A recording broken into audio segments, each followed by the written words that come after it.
अस्सलाम वालेकुम। OS TV के साथ एक नए मौजू, एक दिलचस्प मौजू के साथ आपकी खिदमत में हाजिर हैं। नाजरीन, पैगाम रसानी बहुत ही कदीम है। ख़त चिट्ठी भेजने या पैगाम रसानी की तारीख भी कुछ अजीब सी है। पहले खतूत या पैगाम भेजने के लिए पालतू कबूतरों को बाकायदा तौर पर तरबियत देकर पैगाम भेजने के लिए इस्तेमाल किया जाता था। वो कबूतर दूर दराज तक उड़ान भर कर पैगाम पहुंचाने का काम करते थे। इन्हें सिर्फ घरों में पैगाम पहुंचाने के लिए ही नहीं बल्कि मैदान जंग में पैगाम रसानी के लिए भी इस्तेमाल किया जाता था। जैसे कि आप आजकल एक ड्रामा चल रहा है पीटीवी से अर्तुगरुल, उसमें भी देख सकते हैं कि कबूतर के ज़रिए पैगाम रसानी किस तरह पैगाम पहुंचाए जाते हैं। इसके बाद पैगाम रसानी के इस सिलसिले को मुख्तलिफ अंदाज में अपनाया गया, जिसकी एक अलग तफसील है। अगर पैगाम भेजने की तारीख को देखा जाए तो इस निज़ाम का आगाज़ खुद अल्लाह ताला ने हज़रत आदम से लेकर अपने तमाम अंबिया को पैगामात भेज कर किया, यहाँ तक कि आखिरी नबी जनाब हज़रत मोहम्मद सल्लल्लाहु अलैहि वसल्लम पर पूरा कुरान वही की सूरत में हज़रत जिब्राईल के ज़रिए नाजिल किया गया। नाज़रीन, इंसान जिसे अल्लाह ने अशरफुल मखलूक़ात बनाया, उसने वक्त के हिसाब से डाक के निज़ाम में तब्दीलियाँ पैदा की। अगर लफ्ज़ पोस्ट पर गौर किया जाए तो ये लफ्ज़ फ़रांसीसी ज़बान के लफ्ज़ पोस्टी से माखूज़ है, जिसके मायने एक मखसूस जगह के हैं। अगर डाक की तारीख की बात करें तो डाक का आगाज़ 2000 कब्ल मसीह में एक चीनी बादशाह ने किया था। उसने घोड़ों और खच्चरों की मदद से डाक को एक जगह से दूसरी जगह पहुँचाने का काम किया।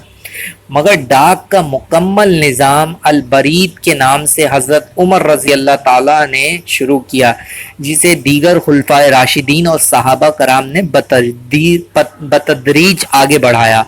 इस निज़ाम को शेरशाह सूरी ने 1540 से 1545 तक मजीद वसअत दी और सिंध से बंगाल तक डाक का एक मुकम्मल निज़ाम तश्कील दिया। नाज़रीन, इस निज़ाम के तहत थोड़े थोड़े फासले पर ताज़ा दम घोड़े पड़ाव तब्दील करते हुए खतूत को अपनी मंजिल मकसूद तक पहुँचाते थे। मौर्रिखीन लिखते हैं कि मलकाए बरतानिया एलिज़ाबेथ ने भी शाही मील एक बाकायदा निज़ाम बनाया। जहाँ तक सिंध की बात है तो यहाँ अंग्रेज़ों ने बाकायदा तौर पर इस निज़ाम को आगे बढ़ाने में नुमाया किरदार अदा किया, जिसके तहत एक अंग्रेज़ कमिश्नर सर बार्टले फ्रेजर ने न सिर्फ मुकम्मल डाक निज़ाम बनाया बल्कि 1852 में एक डाक टिकट भी जारी किया, जो कि सुर्ख रंग का था। इस पर सिंध डिस्ट्रिक्ट डाक दर्ज था। इस डाक टिकट की कीमत आधे आने मुकर्रर की गई थी। नाज़रीन, दिलचस्प बात यह है कि डाक का निज़ाम कायम होने से कबल सिंध में भी कबूतरों, प्यादों, घोड़ों, खच्चरों के जरिए खतूत भेजने का सिलसिला कायम था। जब पाकिस्तान का क़याम अमल में आया तो इब्तिदा में बरतानिया के ही डाक टिकट पर पाकिस्तान की स्टैंप लगाकर काम चलाया जाता था।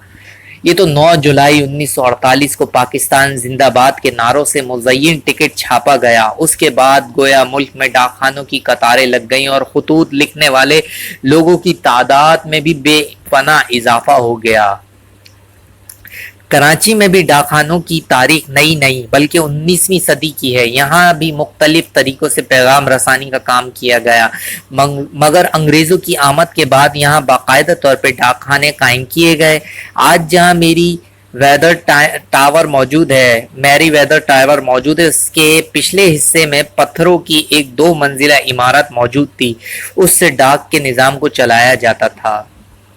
आज गो के टेलीग्राम जिसके ज़रिए लोग तार भेजा करते थे, जबकि पोस्ट ऑफिस का काम लोगों को खतूत और मरासले पहुँचाना होता था। ये दोनों महकमे इस वक्त से लेकर अब तक वजारत मवासलात के ज़रिए मवासलात के ज़ेरे निगरानी रहे, मगर अब अलग अलग काम करते हैं। आज भी ये दोनों अहम महकमे पुराने मैकलोड रोड और आज के आई चंडीगढ़ रोड पर साथ साथ वाक़ हैं।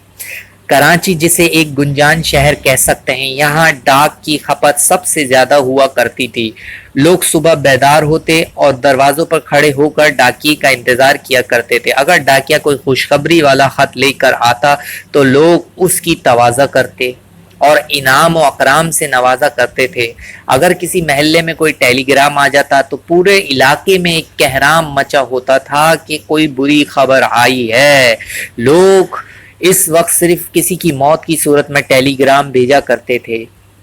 اس زمانے میں، جو کہ زیادہ پرانا نہیں، پوسٹ آفس ہر شخص کی ضرورت تھا، مگر آج اس کی جگہ انٹرنیٹ اور موبائل نے لے لی، جبکہ ملک بھر میں متعدد نجی کوریئر کمپنیز بھی ڈاک اور پارسل کی ترسیل کا کام انجام دے رہی ہیں، جس سے محکمہ ڈاک کافی پیچھے چلا گیا ہے۔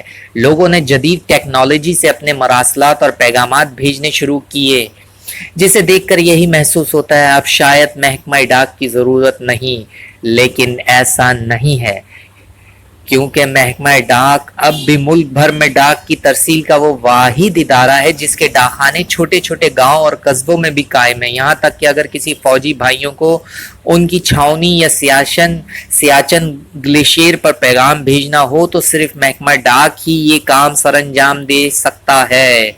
محکمہ ڈاک میں بڑے پیمانے پر ہونے والی کرپشن کے باعث یہ ادارہ اس وقت 8 ارب روپے کے خسارے کا شکار ہو کر سفید ہاتھی بن چکا ہے اور روزانہ زوال پذیر ہو رہا ہے۔ اس بات کے پیش نظر اندیشہ ہے کہ چند سال میں یہ محکمہ نہ صرف مکمل طور پر ختم ہو جائے گا، بلکہ لوگ محکمہ ڈاک کے بارودی ڈاکیوں کو مکمل طور پر بھول کر نجی کوریئر کمپنیوں پر اعتماد کرتے ہوئے پیغام رسانی کے لیے ان کے جدید نظام کو اپنائیں گے۔ آج تک کے لیے اتنا ہی۔ مزید معلومات کے لیے چینل کو لائک اور سبسکرائب کرنا مت بھولیے گا۔ ملتے ہیں ایک نئی ویڈیو میں نئے موضوع کے ساتھ، جب تک کے لیے اللہ حافظ، شکریہ۔